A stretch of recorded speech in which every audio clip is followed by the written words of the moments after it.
Bismillah, Alhamdulillah, wassalatu wassalamu ala Rasulillah. Let's take the next dua, which is for ease, making things easy, asking Allah to make the things easy. So the dua is Allahumma la sahla illa ma ja'altahu sahla wa anta taj'alul hazana idha shi'ta sahla. Okay, so let us take the meanings word by word. Allahumma, O Allah. La sahla. Sahl means easy. La sahl, nothing is easy. O Allah, nothing is easy. Illa ma ja'altahu sahla. Illa means except, right? Or but. Ma, what? Ja'alta, you made. Who? It. Except what you made it. Or but what you made.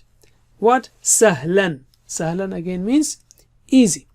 Allahumma la sahla illa ma ja'altahu sahla. Oh Allah, nothing is easy except or but what you made easy. A true Muslim always seeks help from Allah only.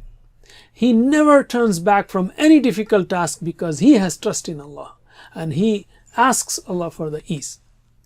And if any task is accomplished easily, then it is not by our talent. It is Allah who made it easy. We should be thankful to Him and remember the talent too is given by Allah only.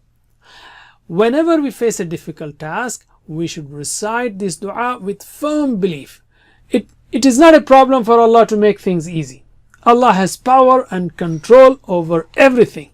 Now we'll take the remaining part. وَأَنْتَ تَجْعَلُ الْحَزَنَ إِذَا شِئْتَ سَهْلًا.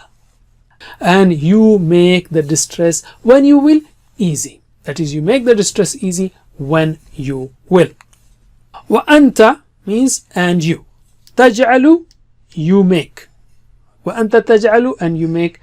الْحَزَنَ, hazan means distress or grief.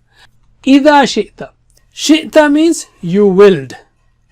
And if you put إِذَا before it, إِذَا شِئْتَ, that means when you will. It's like ja'a means he came. إِذَا ja'a, when comes. إِذَا جَاءَ نَصْرُ اللَّهِ, when the help of Allah comes. So إِذَا شِئْتَ, when you will. سَهْلًا, easy. وَأَنْتَ تَجْعَلُ الْحَزَنَ إِذَا شِئْتَ سَهْلًا. And you make the distress when you will easy. That means you make the distress easy when you will. The message is, O Allah, no one can stop you when you decide to make things easy. Analyze and memorize. So we have two parts. Allahumma la sahla illa ma ja'altahu sahla wa anta taj'alul hazana idha shi'ta sahla. Please visit understandquran.com for our courses on Read Al-Quran, Learn Tajweed and Understand Al-Quran, and for one-to-one learning. Jazakumullah khair. Wassalamu alaikum.